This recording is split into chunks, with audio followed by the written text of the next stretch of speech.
Shallow Hills Fellowship, and friends. I say that because I hope that you all will share this video, as it's one where I'm going to be a little bit vulnerable. You all know that this last week in our country has been one for the history books. On May 25th, 2020, we saw George Floyd murdered by a police officer in Minneapolis, Minnesota. This sent, along with the recent string of killings, the nation into a whirlwind. Protest after protest seemed to arise in almost every major city. Shortly followed after these protests were these nasty riots involving the burning of several buildings in a variety of communities. What does this all mean? And what does this all mean for those who hold the gospel as true? Well, first, let me talk to you as a black male. So I'm your pastor, and I love you, but I'm hurting. When I see events like this take place, I see myself. As a father of 2 children, I now understand what my mother worried about when I went outside. We can talk about law and order, and we can talk about a number of things that if people just obey, but the sad reality is sin is in full effect in this world. Evil is present. The prince and power of the air is Satan himself, and men and women choose wicked things. There's a history here, and it hurts us to continue to avoid it. It hurts me and my family to continue to ignore it. But we have hope. We have the gospel. If anyone should be leading on the front lines on these conversations, it should be the church. Christ's bride should be at the forefront of justice. Why? Because we believe every man is made in his image. That's my challenge to you. If you're against abortion, if you're pro-life, be pro-life from the womb to the tomb.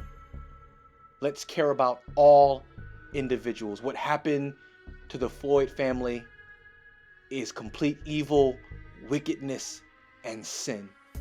Let's call it that. Our country is founded on protest. We should be, if not joining in, praying for them. But don't get protest and rioting confused. We have learned that most of the rioting has come after hours of peaceful protest and often incited by outside groups. Just because some have gotten angry and taken things further than it ought to go does not reduce the message that's being mentioned. I got to be honest with you. The reason today I can deliver this message is because I have full confidence in what Jesus is up to in this world. He loves his bride so much. Therefore, I remain in the church. But church, be the church. Be the body. Check in on your brothers and sisters of a darker complexion, the ones who attend our church, and see how they're feeling. Not bombarding them with what you believe the true narrative is. That's verbal abuse. Leave that alone. If you just can't love on them and check in on them, then we need to go back and wrestle with James and how we treat individuals who may be in a different category than us. For my brothers and sisters who are hurting over this, I'm sorry. I wish I had a better comfort to give you, but the best one I have is knowing that the gospel is for the oppressed and the oppressor. It is for the down and out and the powerful, and Jesus will restore all things when he returns. And so cry out with me, longing for the day our Savior comes back for us. For those who, my brothers and sisters, I say of the lighter hue, who want to be involved and want to figure out what to do, your first step is just lament, just read the Psalms and the scriptures and let your heart break when others are breaking. Weep with those who weep, mourn with those who mourn. It's for in feeling that weight, just a little bit of it, that we begin to identify with people.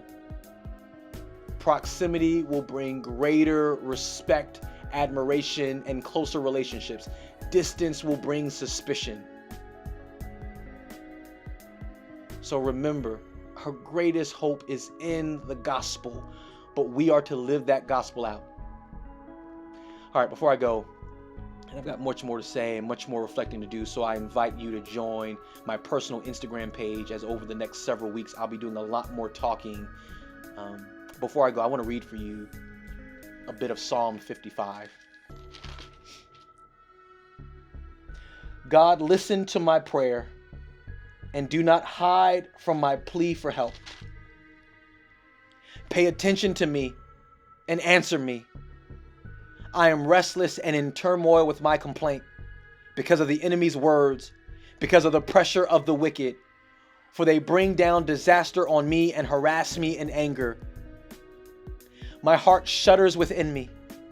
Terrors of death sweep over me. Fear and trembling grip me. Horror has overwhelmed me. I said, if only I had wings like a dove, I would fly away and find rest. How far away I would flee. I would stay in the wilderness. I would hurry to my shelter from the raging wind and the storm. Lord, confuse and confound their speech, for I see violence and strife in the city. Day and night they make rounds on its walls. Crime and trouble are within it. Destruction is inside it. Oppression and deceit never leave its marketplace. Now it is not an enemy who insults me, otherwise I could bear it. It is not a foe who rises up against me, otherwise I could hide from him. But it is you, a man who is my peer, my companion, and good friend. We used to have close fellowship. We walked with the crowd into the house of God. Church, do you hear that from David?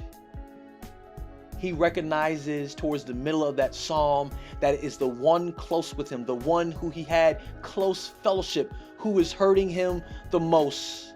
God forbid that be the testimony here at Shiloh. No. We aim to know and show the love of Jesus. We will be the ones who bring healing and restoration to this body and to this city by the grace of God.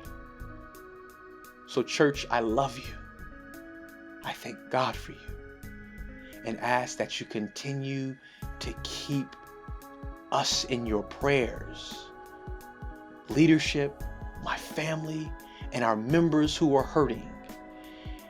And I pray that your rhetoric, your tongue, not get the best of you. Your heart not be evil and wicked. No, but that you aim to know and show the love of Jesus to every man, woman, and child, regardless of what they look like. Lord bless you, and may he keep you. Until next time.